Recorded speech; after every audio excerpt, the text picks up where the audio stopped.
Guys, don't forget to subscribe and help the channel get to 160,000 subs.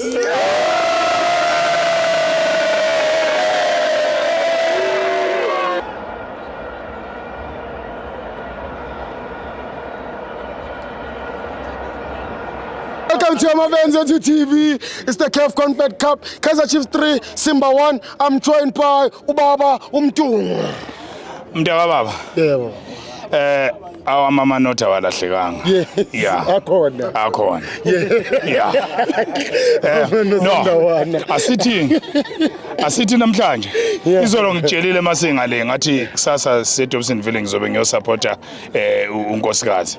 Bengingasho iChiefs nangu unkosikazi usupport iChiefs. Inkosi enkulu. Bona support iChiefs. Bengingasho ukuthi bangithi unkosikazi ukuthi ngisho iChiefs bengisho nangu unkosikazi wami. Umama. Yebo. Ngiyakubamba time lami. Ngiyakubamba time. Mfowethu bangacabangi ukuthi inhlamba yethu kwemantungweni. Yeah. No, iChiefs ake sishayele izandla. Yeah. Abalandeli bakhona. Yeah. Bafike bagcwalisa iDobsonville Stadium. Yes. Nami ngaphezulu. Yes. Yeah. Bese abagcwalisana ababodwa. Cha nami ngifikele ngigcwalisa. Bese iChiefs ebidlala namhlanje. Angithi azizalwa ngizona. Yes. iChiefs ebidlala namhlanje le Chiefs esiyaziyo. Esikhule silalele radioweni ngekho iTV. Kwaze kwaba khona iTV sayibona. Sure. Kuleyo ndawo leyo iChiefs ngishayela izandla idlale kahle. Kunomdlali lapha angiqale la masingathi iChiefs ibidlala noLamthuthu ngabe siyayidelela. Ubonile labantu ukuthi baze ngenhliziyo nomoya nengqondo ibalance of power. Yeah. Manje indlela iChiefs edlale ngayo inhle kakhulu ngiyayihlonipha bekufanele ukuthi uwine leya team ayibona oLamthuthu ibingeke ifike la le team iSimba kube kuthiwa ingoLamthuthu ifike ngoba iTeam ephilayo yafika iChiefs yayifundisa ibhola la iChiefs bengathi ise training kunomdlalo obaluleke kakhulu kuChiefs kodwa uma ngabe uzombuka ngenhliziyo ungambuki ngamehlo ngamehlo hamsana nengqondo inhliziyo hamsana nemizwa mawumbuka ngamehlo umthethwa ngathi omunye wabadlali ababaleke kakhulu kuChiefs wenza umsebenzi ube lula uthatha ibhola afaka unyawo alinika umuntu ogqoke njengaye ogqoke njengabe bese bebonke benze njani malibuya futhi uya defend kanti manje kuze amabili amaphasi ebhekelena ashaya iphasi ayithi ayihlome ngemuva okusho ukuthi mabe mgxeka nala ko TV oDr Khumalo uyakhona kakuzwayo yabona siyakubonga lokho bese uthema ephuma ngathi yadliwa iChiefs ndebako hayi uMatlow udlalile bafowethu udlalile uGeorge Matlow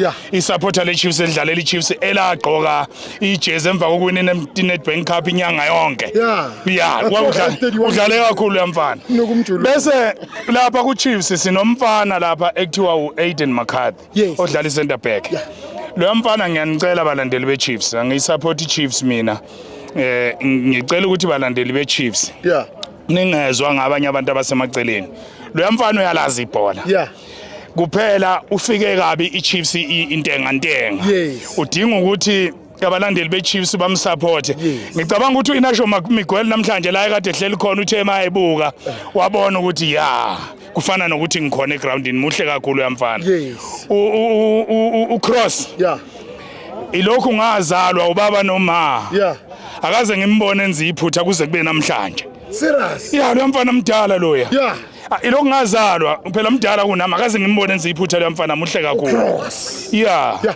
motivational analysis sibala ngayo Khanyisa Mayo I say this Khanyisa Mayo what happened at FNB Stadium whereby Modi was scoring a goal and you touched it when you were offside that does not mean you are a bad player. Chiefs does not sign bad players. Chiefs is a brand, is a big team. By the fact that Chiefs signed you, it means you are a good player.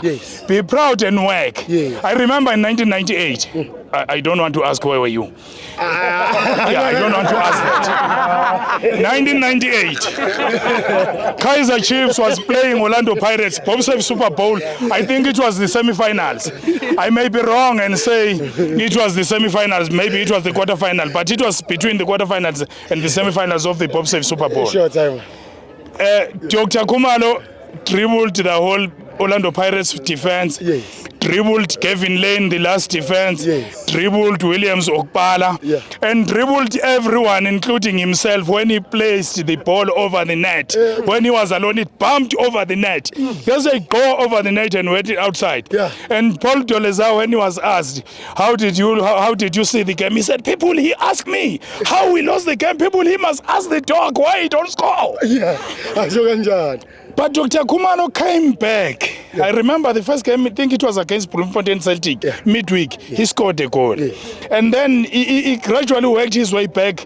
Look at where is he now. He is sitting at home, but he's a good player for Kaizer Chiefs. He's got records. So we concentrate on today, not yesterday and the future, because we don't know what the future holds. Yes. He must concentrate on his training and then go to the field of play and do what he does best, which is score goals and create goals. Yes. My name is Mnikeni Mtungwa with my wife Lungile. Bye-bye. Thank you, Tamara.